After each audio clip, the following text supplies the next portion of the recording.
There's a reason why millionaires and people who become millionaires, just like me, follow a systematic approach to their finances, and you should too. It's not about earning more money necessarily, it's about having a proper routine that automatically builds wealth while you sleep. So let me share this simple, straightforward system that will help you stop the payday splurge cycle and actually begin to build some real wealth. On payday, the first thing you should do is get absolutely clear on your finances that day. If you get paid weekly, it's every week. If it's monthly, it's every month. It's whenever you get paid. Most people suffer from what's called the ostrich effect. They'd rather bury their head in the sand than face their actual finances. But you can't control or manage what you don't measure. So grab a pen and a paper, or open up a simple spreadsheet, or buy one of those money journals. I don't care what you do, but list out everything, and I mean everything that you spend money on each month. Your rent, your mortgage, your utilities, groceries, transport, phone bill, that gym membership that you never use.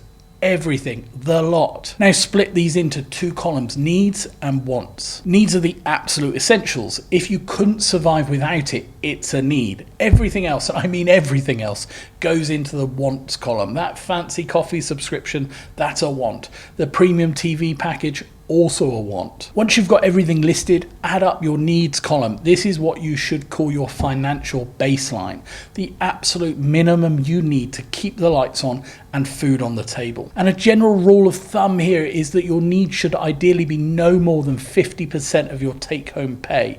If it's higher than that, you've got some decisions to make. Either you need to find ways to cut these costs, maybe get a cheaper phone contract, move somewhere less expensive, or if you need to increase your income through a side hustle or a part-time business, or asking for a promotion that maybe you've been putting off, that's what you have to do. Personally, I do both of those things. I both try and cut costs and also try and generate more income. Now, I know what you're thinking. That's easier said than done. And you're absolutely right, it is.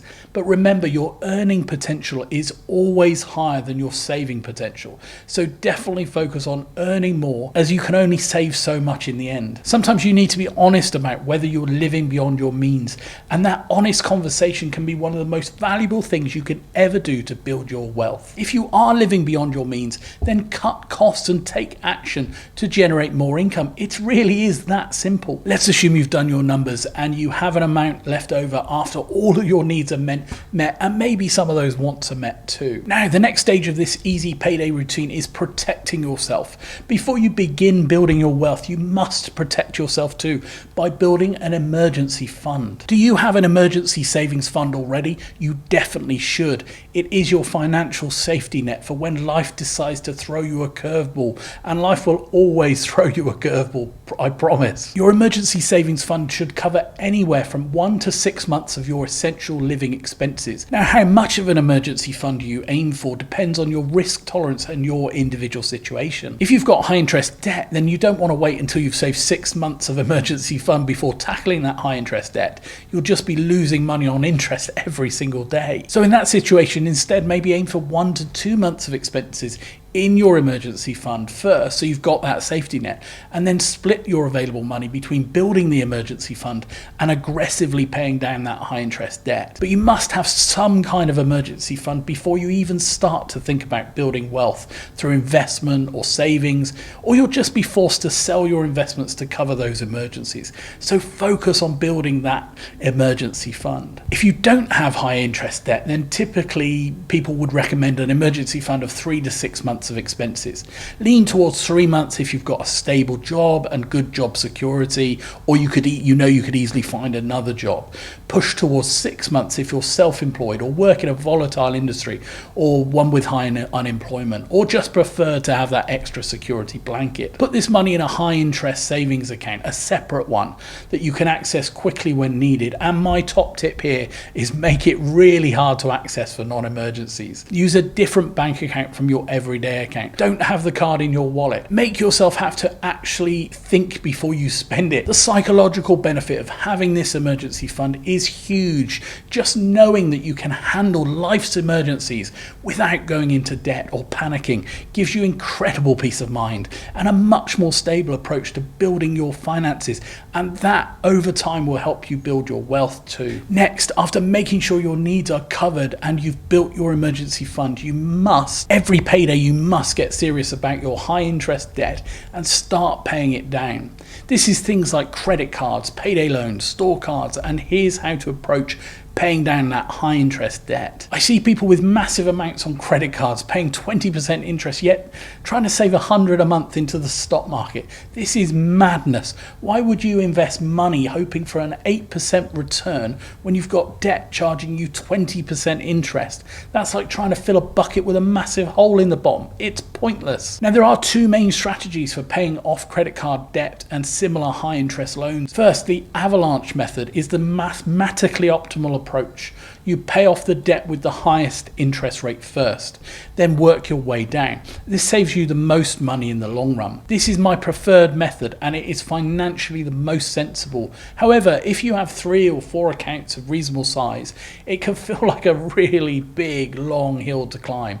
So there is another method, and that's the snowball method. The snowball method is the psychological approach to paying down your debt. You pay off the smallest debts first, regardless of interest rate. This gives you the quick wins and builds momentum. Now, it's not financially optimal, but it does give you a win when you pay down those debts gradually. Honestly though, if you can stick to it, go with the avalanche method and pay off the highest interest rates first. It'll actually save you money and usually get you there faster. But if you do need those psychological wins to stay motivated, the snowball method is better than doing nothing at all. The crucial bit though is use any savings you've got beyond your emergency fund to attack this debt aggressively. I know it feels wrong using savings to pay off debt, but if your debt is costing you 20% and your savings are earning you 4%, you're actually losing 16% by not paying it off. So beyond your emergency fund, you really shouldn't be saving or hoarding or investing until all of the high interest debt is paid off. So get rid of it and don't be fooled by interest-free periods or balance transfers. Sure, take advantage of these money saving offers, but stick to the same debt clearance plan as if the interest rate was 45%. Pay it off. Get rid of it. Once your high interest debt is gone, you'll free up all that monthly payment money for the next steps, and that's starting to build your wealth. Not to mention that feeling of being high interest debt free is absolutely priceless, giving you a real sense of financial security. So get rid of it. Pay it off as soon as you can. This is the easiest money you'll ever make, and you are losing money if you don't do it. That's maximizing your employer pension contributions. If your employer offers to match your pension contributions and you're not taking full advantage of this, you are literally leaving money on the table, free money on the table. It's like your boss offering you a pay raise and then you turning around and saying, nah, you're on right, mate. I don't need a pay raise. I think they must be Australian. Anyway, most UK employers match your contributions up to a certain percentage, usually around 3 to 5% of your salary, but some can be a lot higher. Whatever that number is, make sure you're contributing enough to get the full match or you're leaving money on the table. But here's where it gets even better. Pension contributions also reduce your tax bill, or they can, depending on your circumstances. When you put in money into your pension, it comes out of your gross pay before tax is deducted. When you put money into your pension, it comes out of your gross pay before tax is calculated. So if you're a basic rate taxpayer, every pound you put in only actually costs you 80p out of your take-home pay. If you're a higher rate taxpayer earning over a certain threshold, the benefits become even more attractive. Of course, I'm not a financial advisor, and this is general information for education. You should always do your own research and get independent financial advice. But for many people, the approach would be simple. If they are a basic rate taxpayer, then contribute enough to get the employer match, then focus on other priorities. If they're a high rate taxpayer, they should consider putting in maybe 10 to 15% of their salary. The beauty of pensions is that it all happens automatically. The money comes out before you even see it. So every payday, make sure you are maximizing your pension contributions. If you want to build wealth, then you should be doing this every time you get paid. Once you've paid down your high interest debts and built your emergency fund, it's time to start building real wealth through investing. The first rule of investing: always use tax advantaged accounts first. So in the UK, that means ISAs, individual savings accounts. There are equivalents in the US too. You can put in up to £20,000 a year into ISAs, and any growth is completely tax-free, although tax rules change constantly, so check at the time you're watching this. For most people, a stocks and shares ISA invested in some kind of low-cost index fund will suit most people, and you can find more information on my YouTube channel about how to invest as a beginner and how to choose those things. But these low-cost index funds give you exposure to hundreds or thousands of companies with one simple investment. The approach, at least at the beginning, should be to keep it simple. Put the majority into some kind of global index fund or an index tracker like an S&P 500 tracker. You get instant diversification across the world's biggest companies, and these have historically returned around 7 to 10% per year over the long run. Now remember, I'm not giving you advice. You should do your own research and get independent advice, because I need to be clear, investing involves risk. Markets can go up and down, sometimes quite dramatically, but over periods of 10 years or more, 10, 20, 30 years, historically, they've always recovered and grown. The key is to invest consistently, regardless of what the markets are doing. Set up a direct debit to invest the same amount every month. This is called cost averaging, and it helps smooth out the ups and the downs. Start with whatever you can afford. Even 20 or 50 a month adds up over time. If you invested 200 a month for 30 years and achieved an 8% annual return, you'd end up with over 650,000. That's the power of compound interest, compound growth working for you. Don't try and time the market or pick individual stocks unless you really know what you're doing.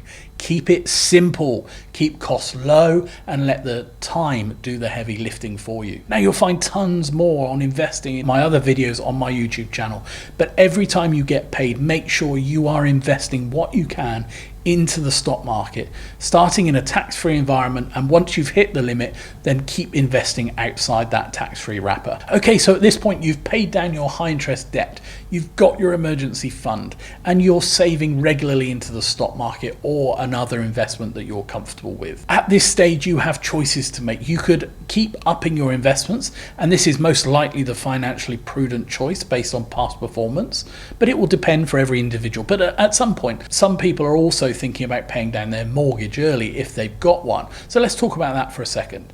Mathematically, this might not always be the optimal choice. Mortgage rates are often lower than long-term investment returns. But there's something to be said for the psychological benefit of owning your home outright. It really depends on you, your mortgage deal, and your appetite for risk. For example, at a 1.7% mortgage deal, then it's almost a no-brainer not to pay it down. Whereas at 7% mortgage, well, there may be some reasons to start paying some of it down, paying extra into your mortgage rather than investing. It's really down to you. So that's each stage of the Payday wealth creation program covered, and the exact processes and order will look different for each person. But these are the building blocks for wealth. Above all, as soon as you get paid, everything should happen automatically. Direct debits, standing orders, automatic investments.